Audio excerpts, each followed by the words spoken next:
Made possible through support from the Arc of Aurora, PASCO, Personal Assistance Services of Colorado, and Developmental Pathways. A THINK+change training. Hey, this is Jeff. And I'm Petrie. We are advocates with the Arc of Aurora, and we are here today offering a THINK+change training on a variety of topics as they pertain to people with intellectual and developmental disabilities. Today's topic, day services and employment services. Great. Do you want to kick it off? I'll kick it off. We're going to start by talking about day programs and what they offer, the different kinds that you can attend, and how they actually benefit an individual.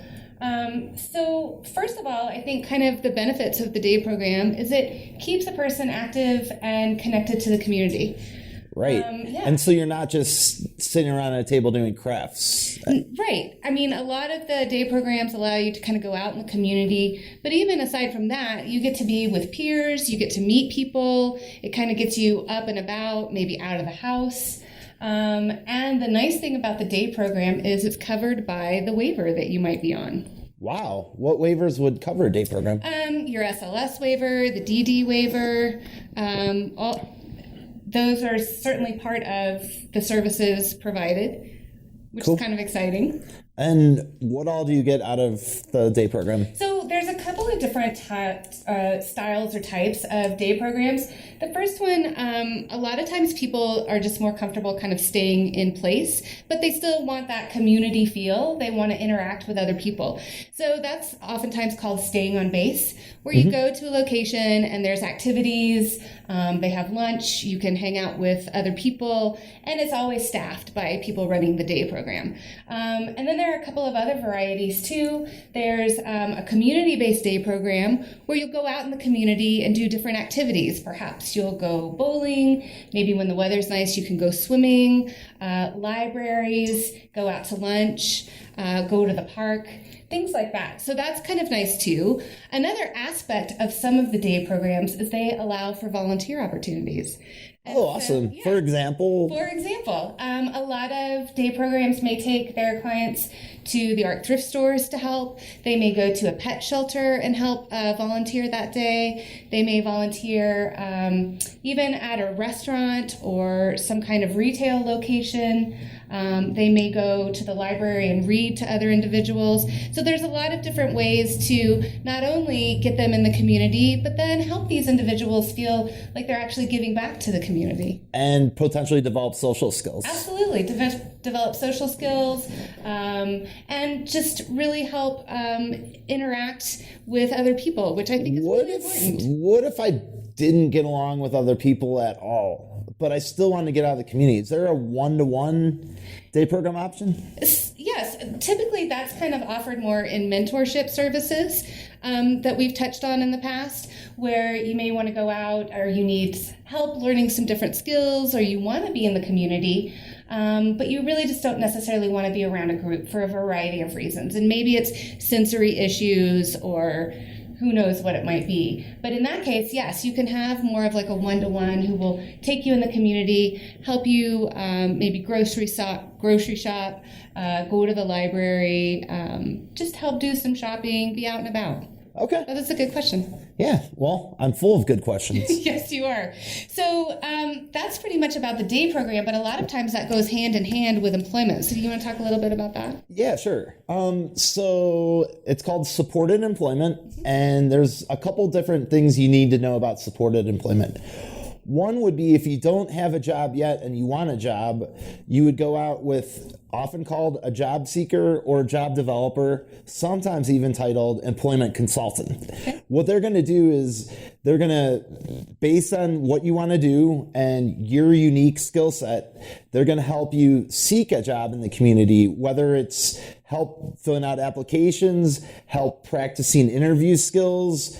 That's important for everybody. Yeah, or help just making sure you ask the questions to make sure this job you potentially want is going to be a good fit.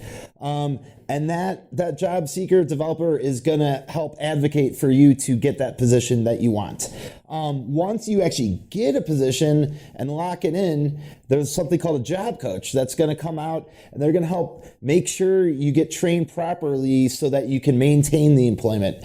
A job coach also, they're usually heavier on the front. So when you first get a job, they're going to be there a lot. And as you start to develop the skills, they're going to try to help you make some natural supports in the job so that other people, you can not just turn to your job coach, but you can turn to support from anyone you work with. On your team. Yeah. Oh, that's because really cool. you're not, the whole idea of having a job coach isn't to isolate yourself and have the manager be like, well, you need to work on that with your job coach. The job coach wants you to be actually part of the team or part of the working environment. So the job coach eventually kind of fades back? They fade back, but they'll still remain. They will check in, after you get good with your job and you feel comfortable and the coach starts to fade out, they're going to maybe check in once a week. They might talk to the supervisor to see if there's any current concerns, but they're more focused on you and what you want. So you need to kind of direct your job coach with your needs because they're not going to be there all the time once they fade out. So in order to know what's going on, it'd be best to connect with your job coach and let them know. But if you have trouble talking to your supervisor, that's something that your job coach can help with. Can help bridge that gap if you feel nervous about it or unsure about what to say. Yeah, absolutely. And there's another type of job coaching. It's called off-site job coaching, where maybe you don't want your job coach at your job because it's kind of embarrassing after you got the hang of it. I can see that. You could just meet your job coach at like a Wendy's and get a Frosty and just kind of talk about how work's going. Just kind of like a check-in, if you will. Right. But, I talked a lot about job seeking and job coaching, but how do you really connect all this? Well, I'll tell you what, if you're on the SLS waiver or the DD waiver, which we talked about earlier, you qualify for the supported employment. Sometimes, actually a lot of the time now, you have to go through DVR, which stands for Division of Vocational Rehab. It's a tongue twister. Yeah. So if you don't have employment and you're seeking this job coach or job seeker that I was talking about, talk to your case manager and they'll put in a referral to DVR. The referral process is going to take a while. I'm not going to lie. I'm not going to sugarcoat it. It starts with the initial, phone call. Then you get an application. You got to fill that out. If you can't fill out the application, there's someone on your team. If you live in a host home, your host home provider can help you. If your host home provider can't help you, well, then your residential agency needs to step in and help you fill out that application. Once you get the application in, you got to wait. Then they have you come out and do an assessment and they decide, what you're good at, what you like. Then they match you up with that job seeker I talked about. And you get to pick the job seeker. So you're going to meet a couple different people. You pick the one that you think's a good fit for you. You don't have to take the first person because the first person is not always the best. And this is going to be a relationship, right? That's going to help you be more successful in the workforce. And so choosing that person is really important. Absolutely. And one other thing, if you want a job, you mentioned to your case manager, and your case manager isn't getting the ball in motion or says, no, you're not ready for it.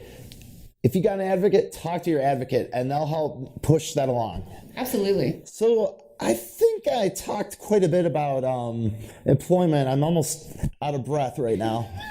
Do you have anything else to add? No, that was really comprehensive. I thank you for all that information. I think both the day program and supported employment are really great avenues for individuals to be able to be out in the community, to be self-sufficient. And make some money, make a little cheddar. Yeah, Come on. Absolutely. So I think that covers those two topics today. There will be more THINK+change trainings coming down the pike, so please stay tuned. And thank you for being with us today. I'll see you next time.